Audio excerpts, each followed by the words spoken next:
Minsan, sa buhay, hindi natin mamamalayang ang taong nasa harapan natin ay siya palang mamahalin natin panghabang buhay.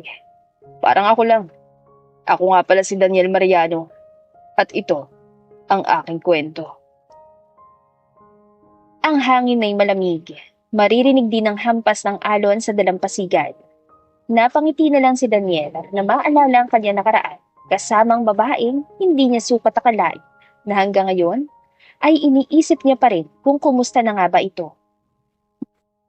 Napailing na lamang ang lalaki sa kanyang kahibangan at lakas ng loob na isipin yon matapos itong hayaang umalis na hindi man lang niya sinasabi ang tunay na nararamdaman dito.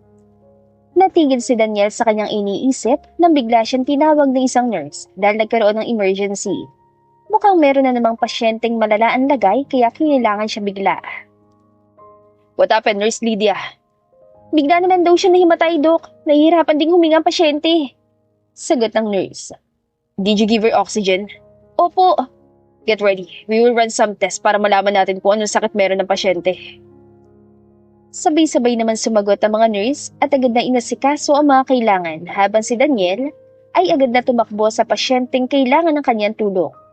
Ngunit ang makarating siya doon ay sandali niya nakalimutan kung paano manggamot na makita kung sino yon.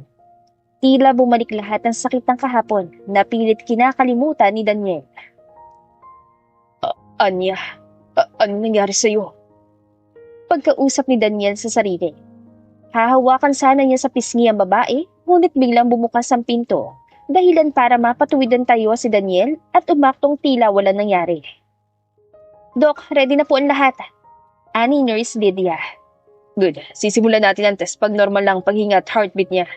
Nurse, pakicheck na rin ang mga record niya para malaman natin kung may record ba siya sa ibang ospital. O sige po, Dok. Sagot nito. Habang pinagmamasdan ni Daniel si Anya, habang chinecheck ang vital signs nito, ay bumalik sa kanyang isipan ang kahapong pinagsaluhan nilang dalawa. Ang tamis ng kahapong hindi niya alam kung may babalik pa. Hindi pa ganap na doktor noon si Daniel. Nag-aaral pa lamang siya at nagkataong bakasyon noon nang may magkagulo sa Pampang kaya naroon din siya. Hindi sana siya makikiosyoso kaso ang pasaway niyang pinsan na si Ricky ay hinila siya papunta doon. Nang makapunta sila sa unahan, ay nakita nilang may nalulunod sa gitna ng dagat at wala man lang ni isang tumulong kaya agad na lumusong si Daniel na ikinagulat ng pinsan niya. Hoy, Daniel, anong ginagawa mo? Naku, lagot ako nito kay tita. Hoy, bawal ka mabasa, ano ba? May pupunta pa tayong kasal, Daniel! Ani Ricky. Isinawalang bahala lang ni Daniel ang pagtawag na yon ni Ricky at tumuloy pa rin. Nang makarating siya kung nasa nang nalulunod, ay napagtanto niyang babae yon na agad niya rin namang nasagip. Miss, are you awake? Thank you. Medyo mahinang pagkakasabi ng babae, ngunit rinig ni Daniel ang tila maanghel nitong boses na bumangay din sa malaanghel nitong mukha. Agad naman lumungoy si Daniel papuntang Pampang habang hawak niya si Anya. Daniel, pare anong trip mo? Malilintikan talaga ako kay na tita, no? Okay pa ba siya? Teka, putya pre, chicks pala yan. Bungad ni Ricky kay Daniel. Ang ingay mo, tabi nga dyan, kailangan niya magpahinga. Akala ni Daniel ay iyon ang huling pagkikita nila ni Anya. Ngunit hindi pala dahil may mga sumunod pa. Lagi silang magkasama at naging tour guide pa siya ng babae. Hanggang sa namalayan na lang ni Daniel na nahulog na pala siya kay Anya.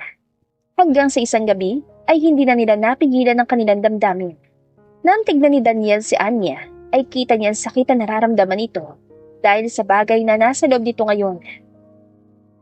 Daniel, ang sakit. Pakiramdam ko, hinahati yung katawan ko. Itakyata yan sa'yo eh. I'm sorry. Huwag na lang kayo natin ituloy. Baka hindi mo kayanin kapag pinasok ko lahat. Ha? Hindi pa ba tapos?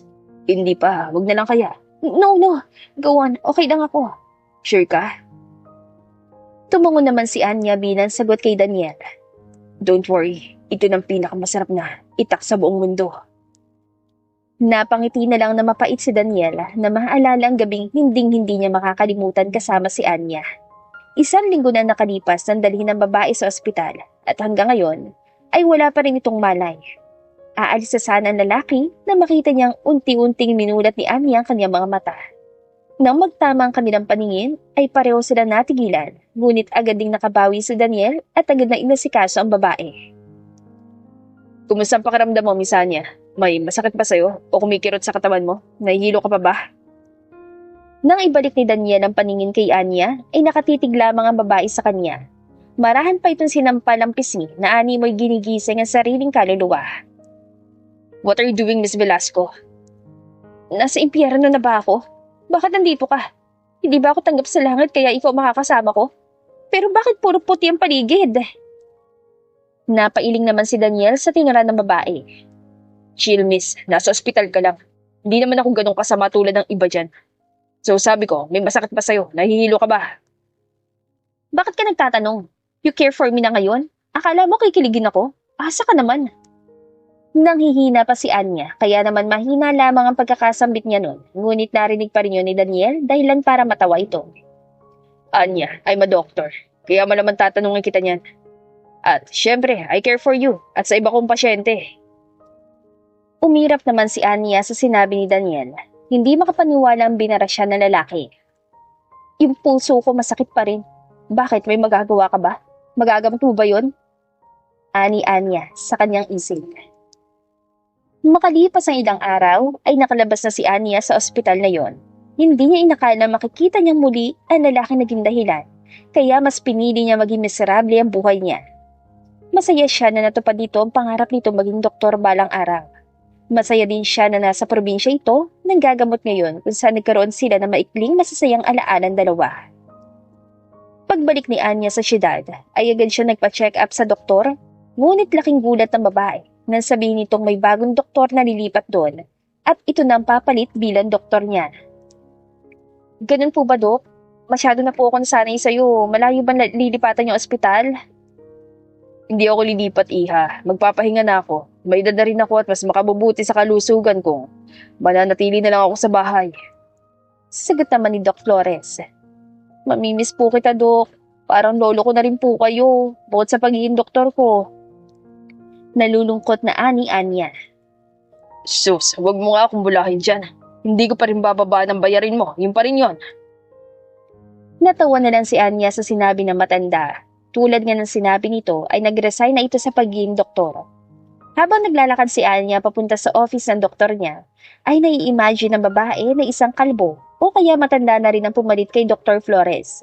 Ngunit pagpasok niya sa office ay laking gulat niya ng kabaliktaran ng kanyang naabutan. Ang mas lalo pang ikinagulat niya ay ang hindi niya pinakainasahang nilalang na hiniling niyang wag na ulit pang makita. Daniel, anong ginagawa mo dito? What do you think, Anya? Nandito ako para manggamot at bilang doktor mo. Bakit kailangan dito? Nananadya ka ba? What do you mean, Miss Velasco? Bakit? Ganun mo na ba kaayaw na makita ako? Oo, mas mabuti pang mamatay kaysa ikaw gumamot sa akin. Come on, Anya. Be professional. Alam ko naman nakakamatay ang kapugian ko. Pero, wag masyadong maaga. Napairap naman si Anya at umalis ang hindi man lang nagpa-check up kay Daniel. Wala siyang pakialam kung mamatay siya dahil sa leukemia kaysa gumaling at makita mukha ng lalaking iyon araw-araw. Narinig niya pa ang pagtawag nito ngunit hindi niya yun pinansin at nagpatuloy lang sa paglalakad palabas ng ospital. Dumiretso sa parking lot si Anya at agad na pinaharurot ang kanyang kotse. Dumiretso naman siya sa kanyang kondo at doon ay naabutan si Ray at ang anak nito. Single dad kasi si Ray at matalik niya itong kaibigan kaya sa kanya nito ipinagkakatiwala ang anak nitong si Mitch. Sige na Ray, pumasok ka na. Kaya ko na to. Ayos lang naman na hindi muna ako pumasok. Oo nga po, Daddy. Kayang-kaya na po ni Mami Anya na alagaan ako. Pwede ko na nga po siya maging Mami eh. Ini-spoil niya po ako tapos love na love pa. Siya na lang po Mami ko, Daddy, please. Wika ni Mitch. Nako, ano ka, baby? Hindi kami talo ni Mami Anya mo. Meron na yung asawa, anak. Sagot naman ni Ray. Ha? Saan, Daddy? Wala naman na. Wala nga po kong nakikita. Nagtatalang sabi ni Mitch. Wala, baby. Nagbibiro lang yan si Daddy. Mami mo naman ako, pero hindi kami pwede ng Daddy mo kasi friend lang kami. Umalis ka na nga, Ray. Natatawa namang nagpaalam si Ray at iniwan na sina Anya. Tuwan-tuwa namang bumalik sa sofa si Mitch nang buksan ni Anya ang TV at mag-play ng paboritong cartoon movies. Hindi na namalayan pa ni Anya kung ilang oras nang dumaan. Nagluluto siya ng memeryendahin nila ni Mitch nang biglang may nag-doorbell sa pintuan ng kondo niya. Nagtaka naman siya dahil alam ni Ray kung anong password ng kondo niya. Pumunta na lamang siya doon at pagbukas niya ng pinto ay bumunga doon ng lalaking palagi niyang isinusumpa. Hi. Anong ginagawa mo dito? Visiting you. Checking on you. Baka kasi may matay ka lang bigla. Mahirap na. Baka ako pa masisi ni Doc Flores pag may nangyari sa'yo masama. Hindi na ako bata, Daniel. Kaya ko ng sarili ko. Huwag mo akong ituring na pasyenteng malapit ang mamatay. I hate that. I'm not. Ginagampanan ko lang ang rule ko. That's all. Pagkasabi ni Daniel noon ay walang paalam itong pumasok na ikinanganga ni Anya. Ngunit ang makarating ito sa sala ay natigilan ito na makita si Mitch na abala sa panonood ng cartoons. Kita ni Anya ang pagtataka sa ekspresyon ng mukha ni Daniel at kitang-kita niya rin na nais itong magtanong ngunit wala siyang narinig mula dito. I just brought your medicines at mga kailangan mong gamitin. Dala ko rin ang list ng mga pwede at mga hindi mo pwedeng kainin at gawin. Pwede mo namang i-email lang yan sa akin. Kaya ko rin mambilhin yung mga gamot ko. I don't think so. May binabantayan kang bata. Are you sure with that? Napairap naman si Anya sa sinabi ng lalaki. Oo, kayang-kaya ko. Sasagot pa sana si Daniel na biglang bumukas ang pinto. Nang tignan niya kung sino yon ay natigilan siya. Dahil iyon din ang lalaking kasama ni Anya nang bumalik ito sa probinsya. Sa tingin niya ay ama ng batang kasama ni Anya ang lalaki. Nakumpirma niya pa yon nang lumapit ang bata sa lalaki at tawagin itong daddy. Nang mapansin siya ni Ray ay nakipagkamustahan pa ito sa kanya at halatang gulat na gulat ito. Niyaya pa siya nito makipagkwentuhan, ngunit mas pinili ni Daniel na umalis na kaysa masaktan sa nakikita. Are you sure, pare? Pwede ka naman na sumabay na sa amin ni Mitch. May pupuntahan din naman kami. Ani Ray. Hindi na pre, mauna na ako. May emergency din naman sa ospital eh. Kailangan ko na bumalik. Bye Mitch, bye Anya. Yung mga gamot mo, inumin mo ah. Alam ko, hindi na ako bata para paalalahanan mo. Nga naman, may magpapaalala na nga para sa'yo nun araw-araw. Sige, alis na ako. Nagtaka naman si Anya sa sinabi ni Daniela. Agad yun namang pinigilan ng sariling isipin na nagsiselos ito dahil alam niyang imposible yon. Matapos ang araw na yon ay hindi na muli pa nagparamdam si Daniel. Inisip ni Anya na baka nagpalipat na ito ng ospital. Kaya nang dumating ang araw ng pagpapacheck up niya, ay agad niyang kinumpirma kung wala na nga ba lalaki. Ngunit nagkamali pa rin pala ng akala si Anya. Dahil naroon pa rin si Daniela. Nang magtama ang kanilang paningin, ay agad itong umiwas at inabalan sarili sa dokumento sa mesa nito. Ano? Willing ka na ba magpa-check up? Hindi ka natatakbo? Ha? Yes po, Doc Mariano. Wow, professional na professional ah. Mabuting balita yan. Takbo ka ng takbo na nakaraan, Miss Velasco. Kunti na lang, sumali ka na sa Olympics. Ha, funny. So ano, simulan mo na. Ang dami mong dada dyan. Napapalitan ng hininga mo yung fresh air dito sa kwarto. Hindi naman na sumagot si Daniel at sinimulan na ang dapat niyang gawin. Habang si Anya naman ay kinakabahan sa result noon dahil ng mga nakaraang araw ay nakakaramdam na siya ng hilo. Noon pa man ay sinasabihan na siya ni Dr. Flores na sumailalim na sa chemo, ngunit siya talagang tumatanggi. Alam niya deserve niya ang pinagdadaanan niya dahil sa nagawa niya noon. Nabalik sa realidad si Anya nang iwagayway ni Daniel ang kamay nito sa mukha niya. Hey, I said, i-email ko na lang sa iyo yung resulta. Bakit parang lutang ka at malayong iniisip mo? Bis mo na ba magama mo? Pwede ba? Ano bang pakialam mo kung anong iniisip ko? Doktor lang kita, hindi kita tatay. At hindi ka rin psychiatrist para isipin kung anong iniisip ko. Ang dami mong tanong, teacher ka ba? O sige na, hihintayin ko na lang yung email mo, Doc. Matapos sabihin ni Anya yon, ay tumayo na siya sa inuupuan at lumabas, ngunit nahabol pa siya ni Daniel at pinigilan. Teka lang Anya, bakit ba ayaw mo akong kausapin? Yung malumanay at normal lang. Bitawan mo nga ako, basta ayoko. Agad na kumawala si Anya sa pagkakahawak ni Daniel at mabilis na naglakad ngunit hindi pa man siya nakakalayo ay nakaramdam na siya ng hilo. Hanggang sa nandilim ang paningin niya and the next thing, she knew ay buhat-buhat na siya ni Daniel. Nanghihina si Anya at hindi talaga niya maigalaw ang katawan niya. Ramdam ng babae ang nagkakagulong nurses sa paligid niya pati na rin ang hindi mapakaling si Daniel. Anya, are you still there? Sabi kasing magpahinga, tigas talaga ng ulo mo. Bakit ka ganyan? Why do you still care for me? Pwede bang huwag mong gawin yan? Aasa lang ulit ako, tama na please. Nanghihinang sabi ni Anya bago siya tuluyang mawala ng malay. Nang imulat ni Anya ang kanyang mga mata, ay puting kulay ng kisame ang bumungad sa kanyang paningin. Kaya naman sandali niya naisip na nasa langit na siya. Ngunit ang lumingon siya ay nakita niya na tutulog na si Daniel na mahigpit ang hawak sa kanyang mga kamay. Kaya alam niyang imposible yon dahil hindi tatanggapin ng lalaking nasa gilid niya sa langit. Daniel, gising! Ano bang ginawa nitong lalaking to? Bakit hindi magising? Teka, nagsarili ba to habang pinagmamasdan ako? Mahal niya pa rin ba ako o masyado lang akong pilingera?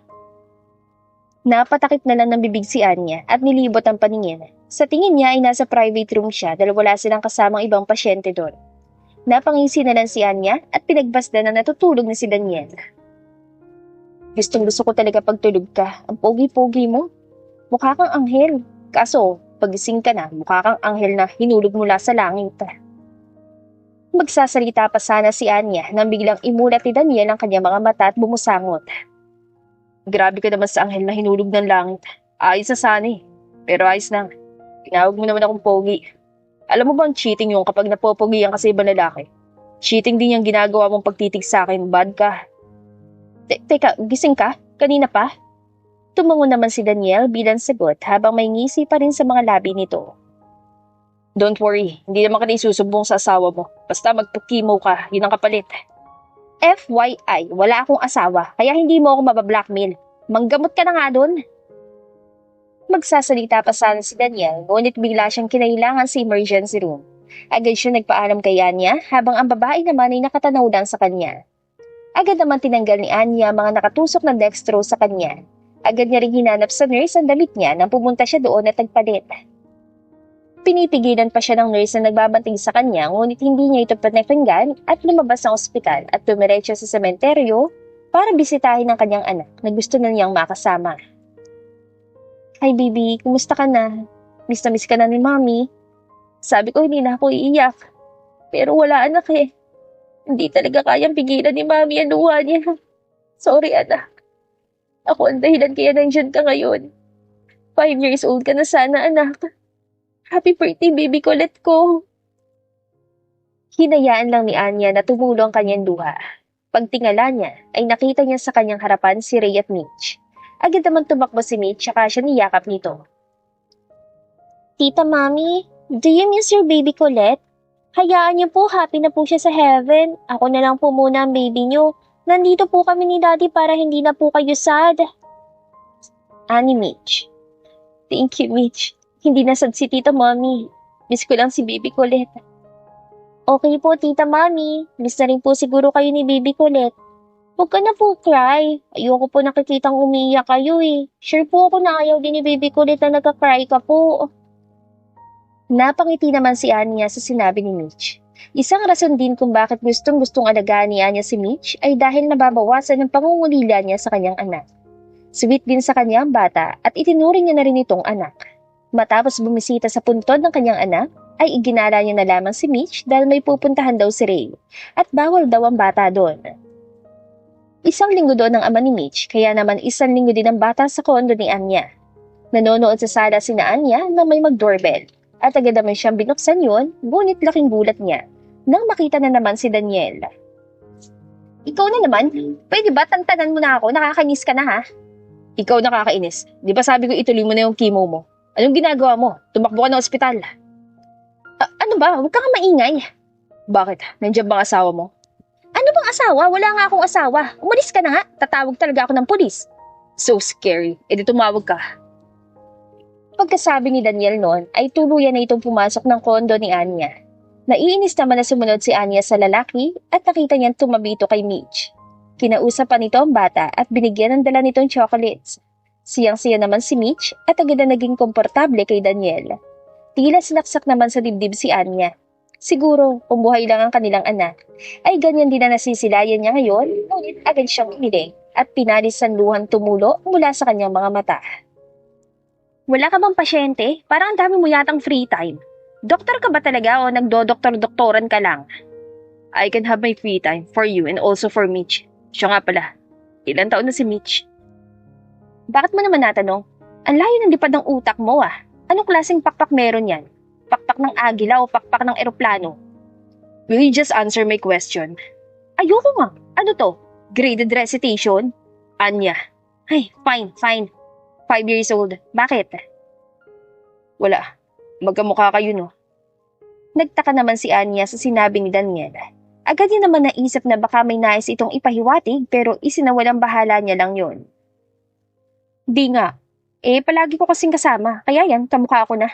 Marami nga rin nakakapansin nun kasi. Hindi na natuloy pa ni Anya sasabihin na marinig ang pag-iyak ni Mitch sa sala. Agad naman silang tumakbo papalapit sa bata. Ngunit imbes na si Anya ang yumakap dito, ay si Daniel pang nauna sa kanya.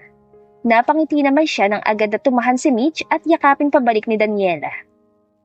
Nang lumalim na ang gabi ay pinatulog na ni Anya si Mitch habang si Daniel naman ay nandun pa rin.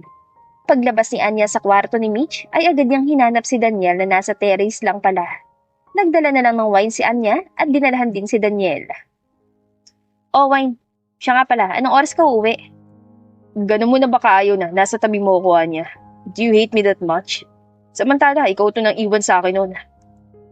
Stop it, Daniel. Ayoko ng away. Tapos na tayo, hindi ba? You're just my doctor and I'm just your patient now. Okay then, let's stick to that. Yeah, dapat lang. Matapos ng usapan ng dalawa, ay biglang natahimik ang paligid.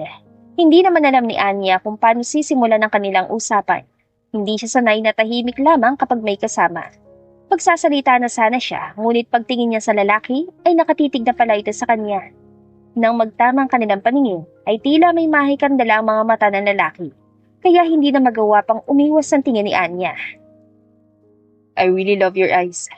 Sa tuwing titingnan ko mga to, I feel like I'm drowning. I really love its color. Gustong-gusto ko yung comfortableness na dala nito. It's like an ocean. Pinagsasasabi mo dyan? Di pa jack mo yung paa mo kung nalulunod ka.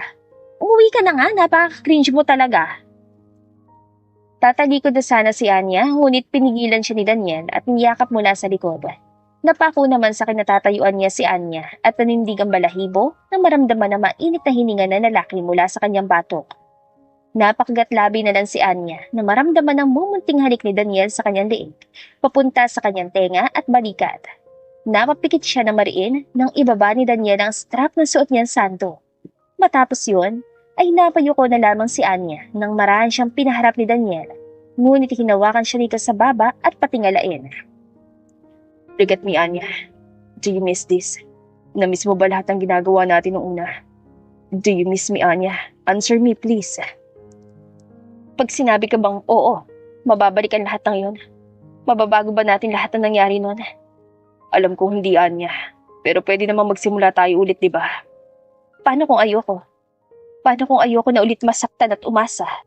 Then, let me change your perspective then. Papatunayan ko sa'yo na hindi ka na ulit masasaktan pang muli. Pagkasabi ni Daniel noon, ay agad niyang hinalikan si Anya. Tumugon din naman ang babae at hinayaan siyang paglandasin sa katawan nito. Wala pang 1 minuto, ay nakalantad na ang kahubaran sa kanya. Nang magsawang magmasdan ng magandang katawan ng dalaga, ay muli niya yun niromansa. Matapos ay pinatikim na rito ang galit na galit niyang alaga. Matapos ang gabing yon, ay lagi nang naroon si Daniel sa kondo ni Anya. Lagi siyang binabantayan at pinapatunayang bumabawi na ito sa kanya. Nasaan pala si Mitch? May dala akong fruits for you and for her. Pero syempre, hindi mawawalang favorite mong orange. Thank you, nasa kwarto, tulog pa siya. Siya nga pala, sasabihin mo sa akin about kay Mitch nung nakaraan. Daddy niya pa talaga si Ray. Hindi mo pa talaga siya anak. Ha? Bakit mo naman natanong yan? Hindi ko anak si Mitch. Sure ka? Bakit magkamukha yung dalawa ng bata? Sasagot na sana si Anya na makaramdam ng hilo. Napahawak na lamang siya sa ulo at nagsimula na mandilim ang kanyang paningin. Agad naman lumapit si Daniel at sinalo si Anya na matumba ito. Narinig pa ni Anya ang pagtawag ng lalaki sa kanyang pangalan. Ngunit hindi na niya kinaya pang imulat ang kanyang mga mata. Agad namang isinugo ni Daniel sa ospital si Anya kasama si Mitch na kanina pa palang gising. Nang makarating sa ospital, ay agad niyang dinala sa emergency room si Anya. Anya, please, kaya mo yan. Fight for me. Fight for us, please. Mami, Doc Daniel, okay lang po ba si Mami? Magiging mais lang po bang kalagayan niya? Umiiyak na wika ni Mitch.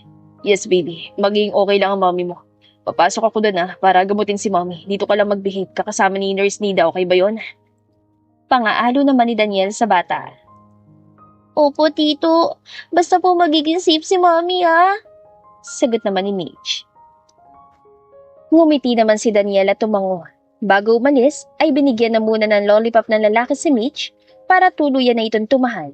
At nang ngumiti ang bata, ay umalis na siya at sinimulan ng asikasuhin si Anya. Isang hematologist, oncologist si Daniel o doktor sa dugo at itong kinuha niyang kurso noon dahil sa ama niya may leukemia noon. Ngunit hindi niya inakalan sa babaeng minamahal niya pala magagamit ang kanyang pinag-aralan. Pagkatapos mailipat sa private room si Anya, ay pinuntahan ni Daniel si Mitch. Pagdating niya doon, ay nandun na si Ray at halatang hinahanap ng pinakanalalagyang kwarto ni Anya. Daniel, ikaw nga. Kumusta si Anya? Ayos na ba siya? May sakit ba siya? Nag-aalalang tanong ni Ray na makita si Daniel. Hindi mo alam? Hindi ko alam ang alin. Naguguluhan itong sagot. Ang tagal niyo nang magkasama, hindi mo alam na may leukemia si Anya. Anong klaseng kaibigan ka? Oh, what? She never told me. I thought ayos lang siya, lagi lang siya nakangiti. Sagot ng lalaki. Napailing na lang si Daniel at na makita si Mitch na ngayon ay buhat ni Ray, nakasuot pa rin ang pajama nito, ay bigla siya nainis at nagpaalam na lang sa mag-ama. Hindi alam ni Daniel, ngunit may kutob siya na pakaanak talaga nila ni Anya si Mitch at ayaw lang talaga nitong aminin ng babae. Matapos ang isang linggo, ay nagising na rin sa wakas si Anya. Pagmulat ng mata niya ay si Daniel agad ang bubungad sa paningin niya na mahimbing na natutulog habang mahigpit na nakahawak sa kanyang kamay. Pinagmasdan niya na lamang ito habang natutulog at hindi na ginising pa. Ano ba to? Nakaka-deja vu ah. Pangatlong beses na to na nagising akong ikaw ang una kong nakikita, nakakainis ka na. Nagulat naman si Anya nang biglang may magsalita mula sa likuran niya. Siya nga, 3 kami. Siya lang talagang tinignan mo. May tinatago ka rin palang landi, no? Bungad ni Ray. What the? Nandiyan ka? Teka, si Mitch. Nandito rin. Masyado ka lang talagang busy dyan sa pagpapantasya mo sa doktor mo. Kaya hindi mo kami napansin ang inaanak mo. Sagot ni Ray. Magsasalita pa sana si Anya na magising si Daniel at agad siya nito niyakap. Anya, I thought iiwan mo na ako. Napaka-OA mo naman. Ano bang init-init kaya? Doon ka nga sa far away. Agad namang pinakawala ni Daniel si Anya, habang si Ray ay mapang-asar naman tinitignan si Anya. Tinasa naman ang kilay ni Anya si Ray na animoy tinatanong kung bakit ganun ito makatingin. Umiling lang naman ang lalaki at binalikan ng anak nitong natutulog pa. Si Daniel naman ay agad na chinek ang kalagayan ni Anya, habang si Anya ay hinahayaan lamang ang lalaki na gawin ang gusto nito sa kanya. Tapos na ba? Pwede na bang umuwi? No, hindi pwede. You should undergo chemo habang hindi pa masyadong malala ang leukemia mo. Kamuna niya. Bakit ba ayaw mong gamutin ka pero paano yung pa-check up mo? Chine-check ko kung kailan ako kukunin ni Lord Happy. Pwede ba magseryoso ka naman kahit isang beses lang? Seryoso naman ako ah. Chine-check ko kung kailan ko makakasama ang Agad namang napatakip sa bibig niya si Anya at humiga na lang ulit tsaka tinalikuran si Daniel. Matapos ang isang araw na pagpapahinga ay lumabas na ng ospital si Anya. Dumiretso siya sa puntod ng anak at kinausap itong muli. Sa tuwing pumupunta doon si Anya ay binabasahan niya ng kwento ang anak. Abala siya sa pagbabasa nang may marinig siyang yapak galing sa kanyang likuran. Hindi na niya pinansin pa yon, ngunit laking gulat niya na magsalita ito at marinig ang boses ni Daniel. Claire Antoinette Mariano. Pagbasa ng lalaki sa pangalan na nasa lapida. Who is she, Anya? Sino siya? Daniel, anong ginagawa mo dito? Sinusundan mo ko? Isn't it obvious? Oo, sinundan kita niya. Kaya nga nandito ako tinatanong ko kung sino si Claire Antoinette Mariano. Bakit mo siya iniiyakan? Fine, gusto mong malaman. Anak mo siya, Daniel. Anak mo si Colette. What the heck? I thought si Mitch ang anak natin. Napailing na lang si Anya at napaupong muli. Nagtanong naman si Daniel kung ano nangyari sa kanilang anak. Agad namang ikinuwento ni Anya sa lalaki ang lahat na nangyari sa probinsya. Tila nadurog naman si Daniel na malaman na ang kanya palang ina ang dahilan kung bakit namatay ang kanilang anak. Oo, Daniel. Ayaw sa akin ng mami mo noon. Kaming dalawa lang nun sa bahay niyo. I was excited na ipadam sa'yo na may nabuo tayo. Pero nang pagdating ko sabi niya, wala ka. Na pumunta ka sa fiancé mo at gusto niya layuan na kita. Nagpahid naman ng luha sa mata niya si Anya. Hindi niya alam kung kaya niya pang ituloy ang kinukwento. Dahil hanggang ngayon ay nadudurog pa rin sa tuwing naaalala niya yon. Pero nagmatigas ako. Umakyat pa rin ako at pupuntahan sana kita sa kwarto mo. Hindi ko na namalayan na hinila na pala ng mami mo ang buhok ko kaya nahulog ako sa hagdan. At, at, hindi na natuloy pa ni Anya sasabihin dahil tuluyan ni siyang napahugulhol. Agad naman lumapit si Daniel sa kanya at niyakap siya nito. Hinayaan lang ng lalaki na tumulan luha ni Anya sa kanyang balikat. Kailangan niya maging matatag para sa babae. Kailangan niyang ipakita na malakas siya para magkaroon ito ng lakas ng loob at gustuhing magpagamot. It was my fault, Daniel. Siguro kung hindi ako nagpumilit noon na makausap ka, wala nangyaring masama sa baby natin. No, don't say that, Anya. Hindi mo kasalanan yun. I'm so sorry kung wala ako dun para protektahan kayo. Huwag mo sisihin sa sarili mo.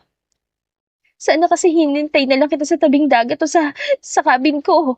Shh, walang gusto mangyari yun. I'm sorry. I'm so sorry sa ginawa ng mami ko. Muli ay hinayaan ni Anya na bumuhos sa mga luha sa mata niya. Nang makabawi, ay parumal na pinakalala ni Anya si Daniel sa kanilang anak. Siyang-siya naman ang lalaki habang nakikipag-usap ito kay Colette. Habang si Anya ay masayang pinagmamasdan lamang si Daniel. Yung mami mo, ang hilig talaga magtago at tumakbo. Akala ko nun, iniwan niya ako. Akala ko kasi dati wala kang pakialam sa akin na kasama mo talaga yung fiancé mo. Nope, I was at school that day at wala nabanggit sa akin si mommy. Nung puntahan kita sa cabin mo, wala ka na. Malamang, nasa ospital na ako noon. Napayuko na lang si Anya na maalala naman kung paano siya umiyak nang inanunsyo ng doktor na wala na ang anak niya. Natuluyan ang nahulog ang bata sa sinapupunan niya. Kung paano siya naghintay kay Daniel.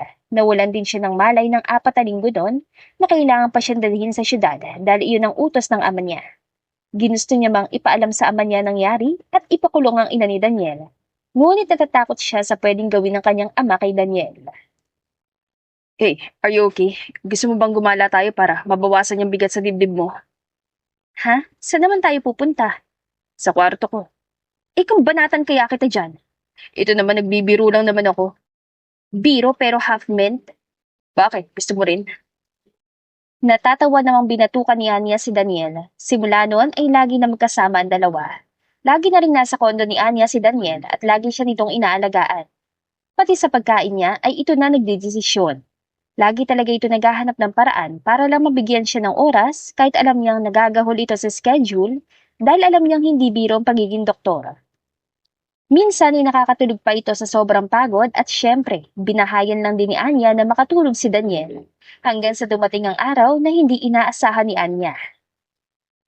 Daniel, para sa akin ba yan? Yes, baby, para sa'yo yan. Pinasa pa sa akin yan ng kalolololokan ko. Ibigay ko daw sa babaeng gusto kong makasama pang habang buhay. Uwe, hindi nga. Ako yun? Ako yung babaeng yun? Oo naman, kung hindi ko ang bibigyan ko nito, hindi na lang ako magpapakasal. Kaya, Tanya Bonifacio Mercedes, soon to be Tanya Mercedes Mariano. Will you marry me? Hindi pa ba ako? Syempre, oo agad. Tumayo ka na dyan, dali. Opo, ito na po, baby ko. Agad namang nilahad ni Anya ang kanyang kamay at isinuot naman ni Daniel ang singsing sa daliri ng babae. Napahiyakap na lang si Anya kay Daniel sa sobrang tuwa at niyakap din naman siya pabalik na lalaki. Walang mapaglagyan ng saya ni Anya dahil sa mga nangyayari. Totoo palang lahat ng hirap ay may kapalit ding kasiyahan. So please, do your chemo. Paano kita mapapakasalan kung hindi ka magpapagaling? Okay po. Paano pag nakalbo na ako, maghahanap ka na ng mas maganda sa akin? Don't worry, walang papantay sa kagandahan mo at hindi ako maghahanap ng iba. Sayong-sayo lang ako, buong buo. Napangiti naman si Anya sa sinabi ni Daniel. Hindi niya inakalang darating pala sila sa ganitong yugto. Dahil kay Daniel ay nagpagamot si Anya. Sisiguraduhin niyang bago ang kasal nila ay magaling na siya at mahaba na ang kanyang buhok. Bago pa man malagas ang buhok ng babae ay nagpakalbo na siya kaysa makita na unti-unti yun nalalagas. At kinasurpresa ni Anya, ang nang pati ni Daniel ay sinamahan siya magpakalbo. Huwag mo nga akong titigan, ang pangit-pangit ko na nga eh. Nah, you're not ugly. You're so beautiful. Kaya nga hindi ko mapigilan na mapatitig sa'yo. Binabola mo lang na naman ako. Wala ka bang ibang pasyente? Baka mamaya sabihin nila favoritism ka. Ako lang binibisita mo tapos sila hindi. Wala pa naman, tsaka isked ko naman ngayon sa'yo. Ikaw talaga? Parang oras-oras yata sked mo sa akin eh. Natawa na lang si Daniel sa sinabi ni Anya. Araw-araw ay ganoon lamang silang dalawa hanggang sa tuluyan ng gumaling ang babae at nakalabas na ng ospital. Agad namang binisita ni Don Velasco si Anya. Nagkataon naman nasa ospital si Daniel, kaya silang dalawa lamang ang nasa kondo ni Anya. Si Don Velasco ay ang ama ni Anya. Nasanay na si Anya sa princess treatment ng ama niya, pati na rin sa pambibaby nito. So, how are you, sweetheart? Ani Don Velasco. Okay lang ako, Dad. Nakaka-recover na rin naman po ako. Kayang-kaya ko na po mambatok. Sige nga, batukan mo nga si Daniel. Sagot ng Don. Daddy naman, ayoko nga. Baka magka-amnesia pa yun bigla at makalimutan na mahal niya ako. Ay nako, ang anak ko talaga, dalaga na. Anyway, Iya, about you and Daniel. Alam mo ba yung tungkol sa arrangement niya? Ani pa ni Don Velasco. Magtatanong na sana si Anya, ngunit biglang dumating si Daniel na agad naman nagmano kay Don Velasco. Hanggang sa mag-usap-usap ang tatlo at tuluyan ang nakalimutan ni Anya ang sinabi ng kanyang ama. Madaling lumipas ang buwan. Hindi makapaniwala si Anya na nagawa niya malagpasan ng mga araw na lagi niyang iniisip kung kakayanin niya bang harapin. So, are you ready? Sigurado akong namiss na tayo ni Colette. Ilang buwan rin tayong hindi nakabisita sa kanya. Bunga ni Daniel kay Anya. Oo, ready na ako. Daan tayo sa mall ha. Bilhan natin siya ng bagong toy si Colette. Opo, misis ko. Hinampas naman ni Anya si Daniel para itago ang naramdamang kilig sa tinahawag nito sa kanya. Natawa lang naman ng lalaki sa kasya nito inakbayan. Nang makarating na sila sa sementeryo, ay agad nilang kinuwentuhan ng kanilang anak. Matapos noon ay nanood naman ng movie ang dalawa. Akala ni Anya uuwi na sila pagkatapos silang mamasyal. Ngunit laking pagtataka niya nang dumiretso sila sa kulungan. Nagtataka man ay sumunod na lamang siya kay Daniel at nang makapasok sila ay natanaw niya ang babaeng kahit kailan. Sana ay ayaw na niya makita pa. Daniel, anak? Anak ko, salamat anak. Salamat at napadalaw ka. Teka, si Anya ba yung kasama mo anak? Sabi ni Doña Moira. Yes, ma. Don't you dare try to hurt her again. Sagot ni Daniel. No, I won't. Natutuwa ako makita siya anak. Come on, iha, umupo ka. Nakangiting wika ni Doña Moira kay Anya. Opo tita, salamat po. Masayang nakipagkwentuhan si Doña Moira kina Daniel at Anya. Humingi rin ng tawad ang ginang sa kanilang dalawa, lalo na kay Anya. Sinabi nito na nagsisisi siya sa ginawa niya sa babaeng nais pakasalan ng anak nito, pati na rin sa magiging apo. Matapos ay nagpaalam na sina Daniel at Anya. Nang makarating sa kondo, ay agad na nagtanong si Anya kung ano nangyari at nasa kulungan ng ina nito, na agad namang sinagot ng lalaki. The day na nalaman ko nangyari sa'yo at kay Colette, agad akong lumapit sa kaibigan ko. Patago akong gumalaw para nang mapatunayan ang kasalanan ni Mommy. Ayoko kasing malaman mo pa dahil gusto kong mag-focus ka sa pagpapagaling mo. But she is your mom. Yeah, pero mas gusto kong maging mabuting asawa kaysa mabuting anak. Kahit sino pa siya, basta nasaktan ka pati ang anak natin, ako makakaharap niya. Mom deserves it. At alam niya rin yun. Nayakap na lang ni Anya si Daniel dahil sa tuwa at niyakap din naman siya pabalik ng binata. Nang humiwalay siya dito, ay agad itong pinalis ang luha sa kanyang mga mata na hindi niya namalayan tumulo na pala. Habang tumatakbo ang oras, ay mas papalapit ang araw na pinakahihintay ni na Daniel at Anya. Hindi na rin sila makapaghintay na dumating ang araw ng kanilang kasal. Ngayon ay nasa seminar sila at talaga namang na-enjoy ng dalawa ang lahat ng nangyayari. You know what? Hindi talaga ako makapaniwala. Akala ko hindi na kita ulit makikita. Pero syempre may balak pa rin akong hanapin ka. Yung pagpapadestino ko dito, sinadya ko yun para makita kita. I knew it. Sabi ko na nga be. Ang ganda ko talaga, grabe. Yeah, you are. Kaya nga iniisip ko, what if unahan na natin ang honeymoon? Sayang naman yung lahi natin kung babagal-bagal tayo, di ba? Hoy, tigil-tigilan mo ako dyan sa kamanyakan mo, Dok, ha? Napasimangot naman si Daniel dahil sa sagot ni Anya, habang si Anya ay natawa na lamang sa kanya. Magrereklamo pa sana si Daniel, ngunit biglang tumunog ang cellphone nito. Wait, sagutin ko lang yung tawag, baby, ha? O sige, bilisan mo lang ha, baka kasi magsimula na tayo. Copy that, misis ko. Sige na, sagutin mo na yan. Tumango naman si Daniel at sinagot na ang tawag. Hinayaan lang naman ni Anya na lumayo si Daniel dahil sa tingin niya ay pribado ang pinag-uusapan nila. Ngunit ang magsimula na ay nilapitan na niya ang lalaki para tawagin ngunit hindi niya inaasahan ang maririnig mula sa lalaki. Yes, Lolo. Darating po ako. Don't worry about the arranged marriage. I can take care of it. Paig naman po ako magpakasal sa kanya, kaya no worries. Tila piniga naman ang puso ni Anya dahil sa narinig. Ngunit ang humarap ang lalaki ay nagpakunwari na lang siyang walang narinig at ngumiti rito. Anya, kanina ka pa ba dyan? Hindi. Kadarating ko lang. Tara na, kailangan na tayo doon. Baka mapagalitan tayo pag nagtagal pa tayo. Opo, misis ko. Masusunod po. I love you, may Anya. Mahal din kita, Daniel. Napangiti naman si Daniel at hinalikan sa ulot si Anya. Pilit namang umiti pabalik si Anya at magkahawak kamay sila naglakad. Matapos ang seminar, ay bumalik na sila sa kondo. Ngunit ang makapasok ay agad na nagpaalam si Daniel na may pupuntahan muna. Bigla namang naalala ni Anya ang kanyang narinig kanina, kaya na makumpirmang malayo-layo ng lalaki, ay agad niya itong sinundan. Nang tumigil naman ang sasakyan nito sa isang restaurant, ay nakita niya may sumalubong ditong babae at humalik pa sa pisngi nito. Tsaka sila naghabulan papasok ng restaurant. Manong, tara na po. Hindi hinayaan ni Anya na tumulo ang kanyang lupa. Pinili niya na lang na kunin ang kanyang cellphone at tawagan si Daniel na agad naman itong sinagot. Hey babe, bakit ka napatawag? May masakit ba sa'yo? Do you need my help? Wala naman. Magtatanong lang sana ako kung nasan ka ngayon. May gusto kasi akong ipabili. Medyo nagugutom kasi ako. Sure babe, nandito lang naman ako sa ospital. Dadaan na rin ako sa supermarket. Ano ba yon? Gusto ko ng ice cream. Double Dutch na lang siguro. Ikaw baka naglilihi ka na. Hindi Nagugutom lang talaga ako. Sige na babe, baka busy ka eh. Nang magpaalam na si Daniel, ay agad din namang pinutol ni Anya ang tawag. Hindi alam ni Anya ngunit nanginginig ang kanyang kamay ngayon dahil sa pagpipigil niya sa kanyang emosyon. Nagsinungaling si Daniel sa kanya kung nasan to ngayon. Ito na ba ang kinakatakot niya? Ang maulit muli ang nangyari noon at mismo ang si Daniel na magtulak sa kanya palayo.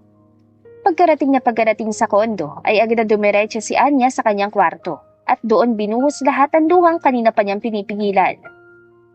Maya-maya pa nga ay dumating na si Daniel at dala nga nito ang pinabili niya. Hi babe, I'm here. Sorry kung medyo natagalan ako. Inaanto ka na ba? Pwede namang bukas mo na to kainin. Baka kasi ubuhin ka kinabukasan. Malamig pa man din. Bunga ni Daniel kay Anya. Hindi. Okay lang. Kakainin ko to ngayon pero syempre hindi ko uubusin. Ikaw, kakain ka ba? Hindi na babe. Busog na ako eh. Busog pa ako sa kinain natin kanina. Pero parang gusto ko ng dessert. Pero syempre, ibang dessert. Mas masarap pa sa ice cream. Ano ba? Gabing-gabi na kaya? Daig mo pang aswang kumanggapang. Natawa na lamang si Daniel sa sinabi ni Anya at pinagmasdan na lamang niyang kumain ng dalaga. Si Anya naman ay hindi mapakali dahil gustong-gusto niya na magtanong sa lalaki ngunit natatakot siya sa mga sasabihin nito. Natatakot siya na baka sabihin nitong totoong hinala niya na hindi talaga siya ang mahal nito at pinaasa lang siyang muli na lalaki. Daniel? Yes, babe? Wala ka bang sasabihin sa akin? Wala naman, babe. Bakit? Sure ka? Wala talaga? Alam ko na. You know what, babe? Ang ganda-ganda mo talaga. I love you, babe. I love you too. Napayuko na lamang si Anya dahil mukhang wala talagang balak ang lalaki na sabihin sa kanya ang tungkol sa nakita niya ngayong araw. Ayaw niya rin naman yung tanungin dahil alam niyang kung nais yung ipaalam na lalaki ay sasabihin din ito yun sa kanya. Ngunit ayaw na ni Anya na maulit muli ang bagay na nagpabagsak at nagpahirap sa kanya noon. Siguro ang babaeng nakita niya ay ang dating fiancé ni Daniela. Kaya kinaumagahan ay agad na nakipaghiwalay si Anya kay Daniel na ikinagulat na lalaki. Kitang-kita ni Anya ang sakit sa mga mata nito, ngunit ayaw niya madala siya doon at maniwala na naman sa kasinungalingan nito. But Anya, bakit? Anong rason? Okay pa tayo kagabi Di ba okay tayo? Ano nangyari? Tell me, Anya, please. Baka pwede nating pag-usapan na maayos yan, please. Ask yourself, Daniel. Bakit nga ba? Sawang-sawa na ako sa kasinungalingan mo. Ayoko nang mauto mo ulit.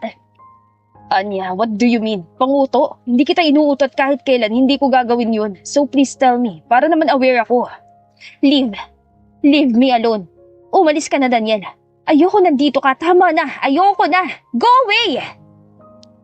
Itinulak pa ni Anya si Daniel papalabas ng kondo niya habang ang lalaki ay hindi na alam ang gagawin. Niyakap na lang ni Daniel si Anya para pakalmahin ito, ngunit talaga nagpupumiglas ang babae dahil nakaya nitong makawala mula sa yakap niya. Nang tuluyan ng mapalabas ni Anya si Daniel, ay agad niyang isinarado ang kanyang pinto. Gulong-gulo ang kanyang isip at pati siya ay naiinis sa sarili dahil mas mabuti sanang ipaalam niya sa lalaki ang tungkol sa nakita niya. Ngunit mas pinili pa rin niyang itago yon. Akala ni Anya ay tuluyan ng mawawala si Daniel sa kanya, ngunit nagkamali ang babae. Dahil hindi talaga siya tinigilan ng lalaki. Araw-araw siya nitong sinusuyo at sinusubukan makausap. Anya, kausapin mo na ako please. Ano ba nagawa ko? Isipin mo Daniel, ano nga ba? Yung kasal natin, pakikancel na rin. Naibalik ko na naman sa'yo yung singsing. Ibigay mo na lang sa babaeng gusto mong pakasalan. Come on, Anya. Ikaw lang naman ang gusto kong pakasalan. Wala nang iba pa. Ang galing mo ring mang-uto, no? Pwes, hindi mo na ako madadala sa matatamis mong salita. Tama ng isang beses na umasa ako sa mga pangako mo. Kalalabas lang ni Anya sa kanyang trabaho. Wala siyang ibang ginawa kundi ang lunurin ang kanyang sarili sa paperworks niya. Ayaw niyang maisip si Daniel dahil alam niyang hindi yun makakatulong para makaahon siya. Nang makarating sa kanyang kondo si Anya ay napangiti na lang siya na makita si Mitch. Ilang buwan na rin ang huli niya itong makasama at ramdam niya talaga na namiss niya ang kanyang pamangkin na maagang naulila sa kanyang ina. Buti na lang ay nakabalik na rin sila ng kanyang ama sa Pilipinas at agad naman nagpaalam si Ray nang naroon na siya. Tita Mommy, I miss you po. Ang boring-boring po sa Australia. Wala po akong kalaro doon. Yung dog ko lang po yung lagi kong kasama. Wika ni Mitch. Talaga ba, baby? Naku, baby, na-miss ka rin ni Tita Mommy. Anong gusto mong ilutong ulam ni Tita Mommy? Yay! Yung ano po, noodles na may kasamang fish na yung cute po. Yung nasa can tapos kulay red yung sabaw na parang ketchup. Natawa na lang si Anya sa pagsubok na ipaliwanag ni Mitch sa itsura ng sardinas. Okay, baby, magluluto lang si Tita Mommy. Maglaro ka muna dyan ng mga dolls mo. Masaya naman tumungo si Mitch at tulad ng sinabi sa kanya ni Anya, ay naglaro na nga ang bata. Kahit ang mayaman si Anya, ay nakasanayan na talaga ng pamilya nilang kumain ng mga ulam na hindi aakalain ng iba na paborito nila. Pati si Mitch ay lumaki sa ganong klase ng mga ulam dahil sa atin niyang pareho ni Anya ay tinuruan ng kanilang inang lumaki sa hirap. Nang maalala ni Anya ang dalawa, ay napabuntong hininga na lamang siya nang maalala kung paanong sabay na nawala ang kanyang ina at nakatatandang kapatid dahil sa aksidente. Tita Mommy, may nasusunog po. Puna ni Mitch na nasa tabi na pala ng babae dahilan para mabalik sa realidad si Anya. Ay naku po, yung sibuyas kulay black na. Sorry baby. Mommy, paano po yan? Bibili ka po niyan sa labas kasi wala na po tayong sibuyas. Tanong ni Mitch. Oo nga pala, last na yun. Ay naku, bakit ba kasi lumipad yung utak ko? Pagkausap ni Anya sa sarili. Ha? Mommy, may pakpak po yung utak? Bakit yun sa akin po wala? Ang unfair naman. Hindi, baby. Hindi literal yun. Ang ibig kong sabihin, may iniisip si mommy kanina kaya hindi ko namalayang nasunog na pala yung niluluto ko. Sasagot pa sana si Mitch nang biglang may nag-doorbell sa labas. Agad namang pinagbuksan ni Anya yon at ang bumungad sa kanya ay ang kanya palang ama. Sakto rin naman dahil bibili si Anya sa ibaba dahil may sari-sari store naman doon para may magbantay kay Mitch. Sinabihan naman ni Don Velasco si Anya na bumalik agad dahil meron silang pag-uusapan. Pagkarating ni Anya sa bibilihan, ay agad na nahagip ng paningin niya si Daniel na may kasamang babaeng habang masaya ito nakahawak sa braso niya. Kahit masakit, ay alam ni Anya na wala siyang karapatang magalit sa lalaki dahil siya rin naman na nagtulak palayo dito, kaya agad na lang siyang bumalik sa kanyang kondo. Hey, sweetheart, what's with your face? Parang pasan mo na naman ang mundo kung makabawsangot ka. Mahaba na naman yung uso mo. Bunga ni Don Velasco kay Anya. Dad, I'm not in the mood. Pwede ba? Sabihan mo na lang po yung sasabihin niyo sa akin. Sus, is it about Daniel, Iha? Yung mukhang yan, kilalang kilala kita, Iha. Nagkakaganyan ka lang kapag si Daniel ng usapan. Pangungulit pa ng ama niya. Ano ba, Daddy? Hindi kaya? Bakit naman ako sisimangotan dahil sa malanding lalaking yun? Kung sino-sino babaeng kasama, asa siya? Pagdepensa pa ni Anya. Sabihin mo yan. But anyway, bukas maga pa tayong alis. Dadaanan na lang kita dito. Be ready mga 8. Nandito na ako. May client tayo na. Kailangan kausapin. Kinabukasan nga ay sinundo ni Don Velasco si Anya. Buti na lamang ay maaga ring naghanda ang dalaga dahil hindi niya inaasahang darating na mas maaga pa ang ama. Sa isang classy restaurant, tumigil ang kotse nila Anya. Pagpasok pa lang ay makikita at maaamoy mo na ang mamahaling mga klase ng pagkain, pati na rin ang magarbong mga kagamitan doon. Abala sa pag-inom ng wine si Anya nang biglang may kinamayan ng ama niya at nang iangat ng babae ang kanyang paningin ay si Daniel at Doc Flores ang bumungad sa kanya. Anong ibig sabihin nito? Teka, Doc Flores, bakit ka po nandito? At saka bakit kasama mo tong ulupong na to? Naguguluhang tanong ni Anya. Grabe ka naman sa ulupong. Ang gwapo ko namang ulupong kung ganun. At saka itong ulupong na to is soon to be your husband. Natawa naman si Doc Flores at Don Velasco sa asaran ng dalawa. Saka boy, hindi kita pakakasalan, no? Stay ka, Manya. Nasa classy restaurant tayo. Live, maraming nanonood. Look at them. Pero okay lang naman sa akin. Live drama, action, romantic, erotic. Agad namang hinampas ni Anya sa braso si Daniel dahil sa sinabi ng lalaki at agad na nilibot ang paningin kung may nakarinig sa kanila. Yung bibig mo talagang lalaki ka? Masarap halikan? Hindi, masarap lamutakin at takpan ng packing tape. Napasimangot naman si Daniel at agad na hinawakan ng bibig na animoy nangyayari ng sinabi ni Anya. Napailing na lamang ang dalawang matanda dahil tila mga aso't pusa ang dalawa sa harapan nila ngayon. Tatayo na sana si Anya at nagpaalam na aalis na, ngunit pinigilan siya ni Don Velasco. Wala naman nagawa si Anya kundi ang sumunod sa kanyang ama dahil malaki ang respeto niya rito. Nang magsimulang magsalita si Don Velasco at si Doc Flores, ay nalaman ni Anya na magkaibigan pala ang dalawa, kahit malayong agwat ang edad ng dalawa. Nagulat pa siya nang alam ng mga ito na naghiwalay sila ni Daniel at ngayon ay pinagkasundo na sila ng mga ito. Dad, no way! Ayoko maging third party, yung lalaking yan. Landi-landi yan eh. May nakita pa nga akong nakapulupod dyan kahapon at kanita mga nakarang araw. Tapos ipagkakasundo niyo ako dyan? Nagbibiro ka ba, Dad? What? Anong kadate? At saka nakapulupot? Ano yun? May alaga ba akong ahas? Oo, marami. Ahas/aso. As if naman papayag ako maging isa sa kanila, no? Wait, sinundan mo ba ako?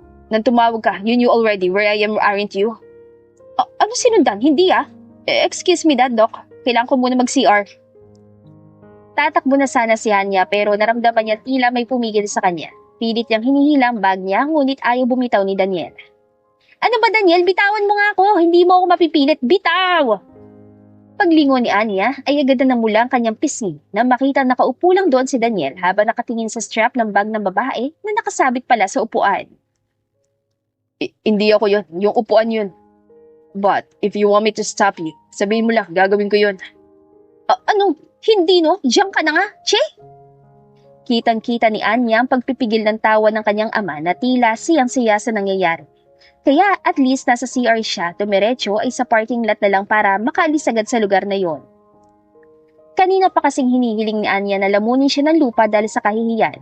Sasakay na sana si Anya sa kotse matapos i-text ang kanyang ama, ngunit biglang dumating si Daniel at hinihingal ito niyakap siya. Dahil sa gulat ay hindi agad kumawala si Anya, ngunit ang makabawi ay tinulak na rin si Daniel na hindi naman nagmatigas. Anya, let's talk please. Ano bang dapat ating pag-usapan, yung babae mo? That's the problem, Anya. You never listen to me. Hinahayaan mong kontrolin ka ng galit ang mga iniisip mo na wala namang katotohanan. The girl is so. Pinsan ko yun, Anya. Pinsan ko yun. Natigilan naman si Anya at napatitig kay Daniel. Bigla naman siyang inusig ng konsensya niya, ngunit nagkunwari na lang siyang galit para itago yun. Pinsan? Kung pinsan mo yun, bakit kailangan mo itago sa akin na nasa restaurant kayo? Fine, sasabihin ko na. I was planning a surprise wedding ceremony for you. Kaso wala na, hindi na sorpresa. Alam mo na eh. Agad naman tumulo ang duha ni Anya nang marinig ang sinabi ni Daniel. Sobrang tanga niya dahil inisip niyang hindi seryoso si Daniel sa kanya at niloloko lamang siya nito. Agad naman siya niyakap ng lalaki at hinayaang umiyak sa bisig nito. Laking pagsisisi niyang hindi niya ito pinagkatiwalaan at hinayaang kontrolin ang kanyang emosyon. I'm sorry. Akala ko kasi siya yung sinabi ng mami mo na fiancé mo. Akala ko siya talaga yung gusto mo at hindi ako. Naging panakitbutas mo lang ako. That's not true. Naiintindihan ko kung saan ka nagagaling, baby. That's why hindi ako nagalit sa'yo. Dahil alam ko na nag-o-overthink ka and you need an assurance from me. That's why next time, let me explain first. Tumungo naman si Anya at mas humigpit pa ang kanyang yakap kay Daniel. Paano niya nagawang hayaan na mapalayo sa gantong klaseng lalaki na walang ibang ginawa kundi ang mahalin siya? Nang makabawi ay kumawala na sa yakap ang dalawa. Hahalikan na sana ni Daniel si Anya, Nang makarinig ng palakpak at nang tignan nila kung sino yon, ay sina Don Velasco lamang pala. Daddy, kanina pa kayo dyan? Alito? Sige lang anak, ituloy niyo lang yan. Kinikilig pa nga kami. It's like we're watching a live Korean drama. He actually asked for help para i-arrange kayo. Kaso mukhang hindi na kailangan. Wika pa ni Don Velasco. Daddy, you're embarrassing me. Tara na nga Daniel, doon tayo sa may privacy. Tanda mo talaga. Sa relasyon na lang nga ng iba ako kinikilig eh. O sige na, umalis na kayo at magpakarami para naman may makakalaro na agad kaming mga apo. Wika ulit ni Don Velasco. Namula naman si Anya sa sinabi ng ama habang si Daniel ay tumawa lamang. Don't worry tito, bibigyan namin kayo ng 1 dosena. Nahampas na lang ni Anya sa braso si Daniel dahil sa sagot nito at lalo siyang namula na magtawanan lamang ang tatlo. Anong paningin niyo sa akin? Inanging baboy? Isang irianim agad? Sumakay na lamang sa kotse si Anya dahil sa inis. Paanda rin niya sana yon nang harangan siya ni Daniel at dali-dali itong sumakay at pinalipat ang babae sa passenger seat. Madaling lumipas sa mga araw at buwan, dumating ng araw ng kasal ni na Daniel at Anya. Kapwa kinakabahan ng dalawa, beach wedding ang napili ng dalawa dahil iyon ang request ni Anya kay Daniel na agad naman itong sinunod. Are you ready, sweetie? Tanong ni Don Velasco. Yes, Daddy, I am. Ako, anak hindi pa. Mawawalan na ako ng prinsesa. Nakangusong Anya ng ama ni Anya. Daddy naman, huwag ka naman ganyan. Yung makeup ko mabubura, papangit ako ni Tota mo. Naiiyak na sabi ni Anya. Sorry na nga. Hindi lang talaga makapaniwala si daddy na ikakasal ka na. Ikaw kasi ang ganda-ganda mo. Ayan tuloy, kinuha ka agad sa akin ni Daniel. Wika pa nito. Bakit kasi ang galing ng pagkakagawa niya sa akin ni Mommy? Nasa dugo natin yan, nak. Natawa na lang si Anya sa sinabi ng kanyang ama. Nang makarating sa unahan, ay agad na nakita ni Anya ang naluluhang soon-to-be husband niya. Pinapik naman ni Don Velasco sa balikat si Daniel at nagdadalawang isip pa na iabot ang kamay ni Anya dito. Ngunit sa huli, ay ginawa pa rin naman ng Don. Nang hawakan ni Daniel ang kamay ni Anya, ay agad yung hinalikan ng lalaki habang nakatingin sa mga mata ng babae. Ang ganda mo talaga, baby, lalo na ngayon. So, ngayon lang ako maganda? So, kahapon medyo lang ganon? No. I mean, araw-araw ka maganda, baby. Hindi. Nagbibiro lang ako. Baka maihi ka sa kaba ha. Nambubola ka na naman dyan. Tara na nga, pumunta na tayo sa altar. Hindi Totoo kayong maganda ka. Promise, hindi po ako nambobola. I love you, baby. Guwapo ka rin naman, kaya it's a tie. I love you, hubby. Namula naman si Daniel nang tawagin siyang hubby ni Anya. Habang si Anya ay natawa na lang sa reaksyon ng asawa niya. Matapos ang seremonya at reception ay agad na nag-honeymoon ang dalawa. Doon ay sinabi ni Anya ang kanyang pasurpresa kay Daniel. Di nga, you're pregnant? Aha, 2 weeks pregnant. Magkakabibi na ulit tayo. Tumungo naman si Anya habang si Daniel ay naglululundag na sa saya. Agad niya ring niyakap si Anya na masaya rin sa nangyayari. Simula noon ay naging matiwasay ang pagsasama ng dalawa. Punong-puno ng ligaya at pagmamahalan kasamang kanilang mga naging supling. Lahat ng tao ay may kinakaharap na problema. Ngunit nasa sa atin kung paano natin to haharapin. Minsan, tinatawa na lang natin ito para masabi nating masaya tayo. Ngunit hindi rin talaga natin maiwasang umiyak sa tuwing nararamdaman natin sobrang bigat na at walang masama doon. Iiyak mo lang ang lahat ng bigat sa dibdib mo dahil hindi yun sumisimbolo ng kahinaan. Minsan, tinatago na lang natin lahat ng pinagdadaanan natin para lang hindi maging pabigat o makadagdag pa sa dinadala ng mga taong nasa paligid natin. Ngunit, hindi naman bato ang ating puso. Lahat ng bagay ay may hangganan, pati ito ay napapagod. Kaya ayos lang na ilabas mo lahat ng bigat. Ang naramdaman ng ganong pakiramdam, ang umiyak, dalang pagiging malakas ay ang pagkatotoo na muling tumayo sa tuwing nadadapa tayo. At dito na po nagtatapos ang ating kwentong pag-ibig. Maraming salamat po sa pakikinig. To God be the highest glory. Hanggang sa muli, paalam!